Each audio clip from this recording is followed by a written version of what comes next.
This is very quickly becoming my favorite day of the week. See him? Get on this side. See him?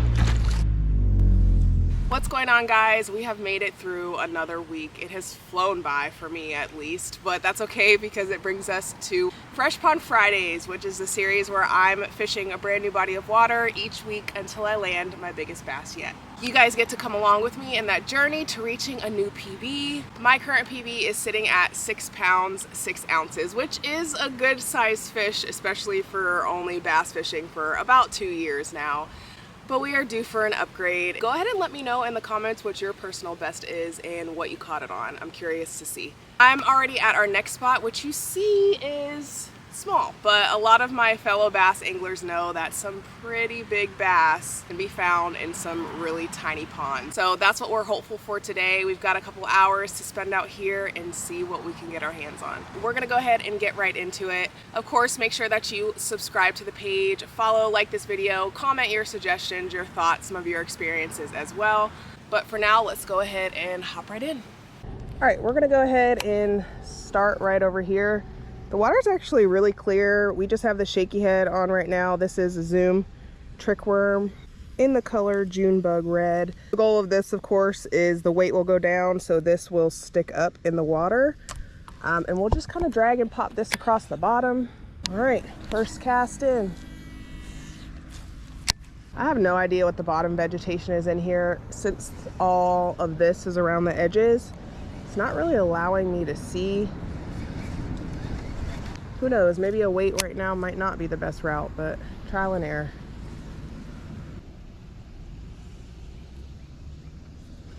Got one. Oh, my drag needs tightened. Oh God.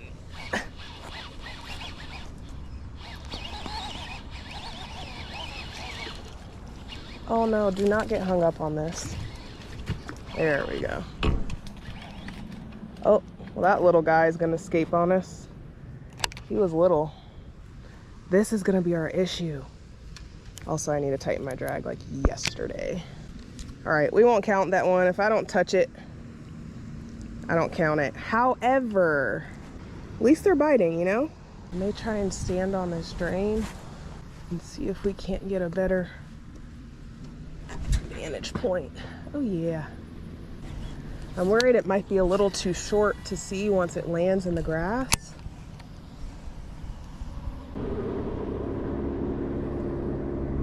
That's a fish. Yep. Don't jump, don't jump. Ooh, that looks like a decent size. Come on, come on. No, don't go in there. Don't go in there. Stay on this side. Stay on this side. You'll see him. Stay on this side. You can see him. Come over here. Put him right up on this bank. Yep. That's a good size. There we go. All right, we got one. That's a decent size. It's a little thin, but that's all right. That was a pretty good bite. That one was on the shaky head. This is number one, really number two. The second one came off right at the bank. It was little though. This is definitely a better size, but they're in there. We're gonna go ahead and get a release. There you go. Swim away.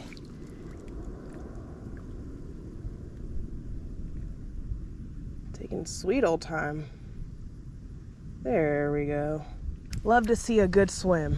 It's been maybe, I don't know, 10 minutes since we got here, so that's a good start. I know there's bigger in there.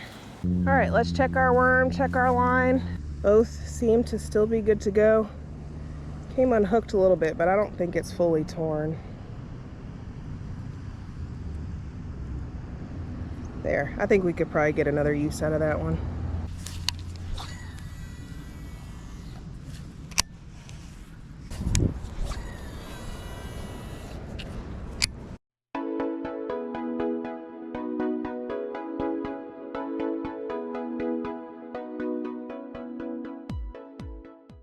I'm gonna go ahead and switch up the bait.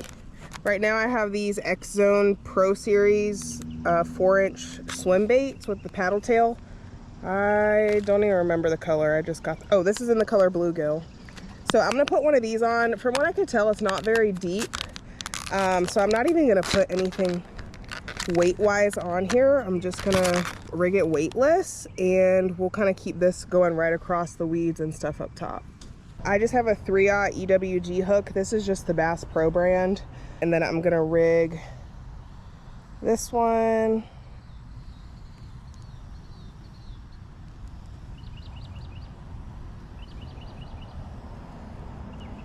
Let's just rig that. Get it nice and straight up the middle. This is my first time using these, but I like how they look.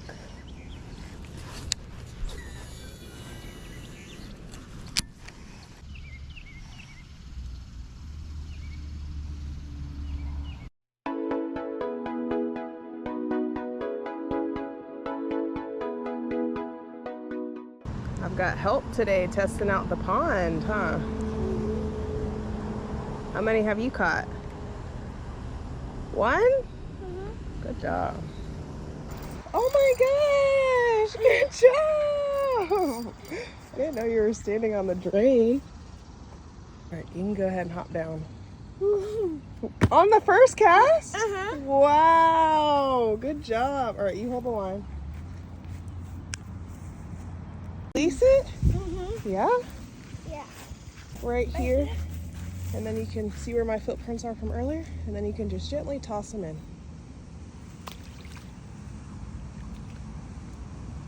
Good job! Did you see them swim away?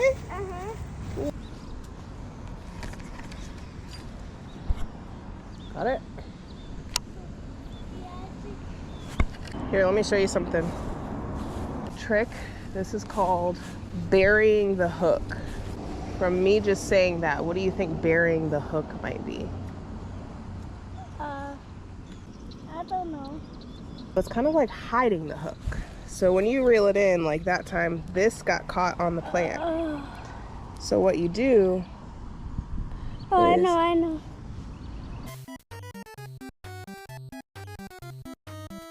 I see what you were doing. That's kind of like how we do with the live worms. But this type of worm, we don't want to tangle like that. I'm just going to show you and then you can do it, okay? Okay. So you see how it's laying on top? Yeah. We want it inside. So the way to do that is to pinch either side of the worm up here. See where my fingers are? Yeah. Yep. You push it up a little and then you pull the hook into it. Yeah, good job. And then it's not as likely to get snagged on stuff.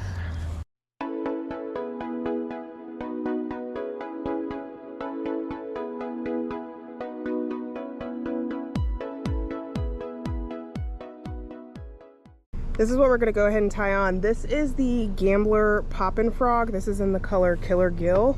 You know I'm desperate if I'm throwing a frog. This is probably like my least confident bait is Topwater, but that's my, I mean, I figure now while the bite is tough, it seems like it might be a good spot for it. It's getting to be that time of day. Let's try it, why not?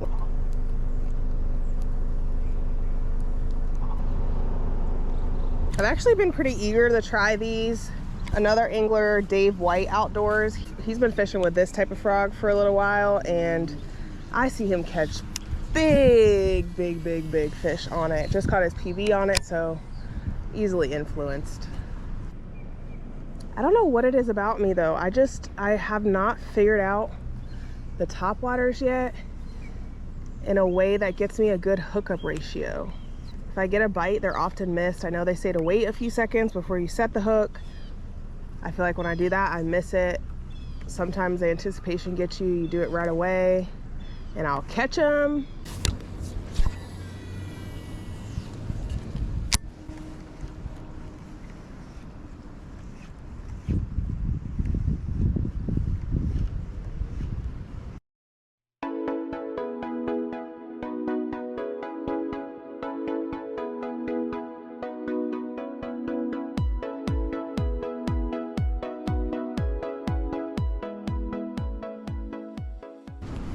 All right, well, dang. I guess that's it. I'll be honest, I'm actually kind of shocked. I don't know if it was just the fact that I hooked onto those two within the first 10 minutes of being here. I was just so confident after that that we were gonna be slamming them. And if not even in quality, then in quantity. I'm confused. I'm confused on how the bite slowed down so much. We started with the worm. That worked. That got us the first fish, which was decent. I can't lie. I should have weighed it now looking back. Then the swim bait, little nibble bites, and then the frog for sure, especially over there where there's all that algae buildup cover in the corner. I just knew popping it or skimming it over that area was gonna produce a bite from at least one, and nothing. I'm baffled, honestly, and I guess that's half the game when it comes to fishing, but that's okay. We can't win them all. I really wanted to give this spot a fair chance too and fish the heck out of it, and lapped around this thing probably 6 times and have been here even longer than some of the other places that I've fished, but it is what it is. You can't win them all. That's the whole point of stepping outside of the comfort zone, is finding places, and finding places that are good. We're gonna find places that are maybe not so good, and today was just one of them days, but I'm not gonna let it slow us down. I just know, I feel it in my bones that I'll be hooking onto a very good fish here sometime very soon. So stay tuned. Make sure you subscribe to the page if you're not already. Catch me on your socials as well. But otherwise, it's hot. I'm gonna get out of here. And I will see you guys next week.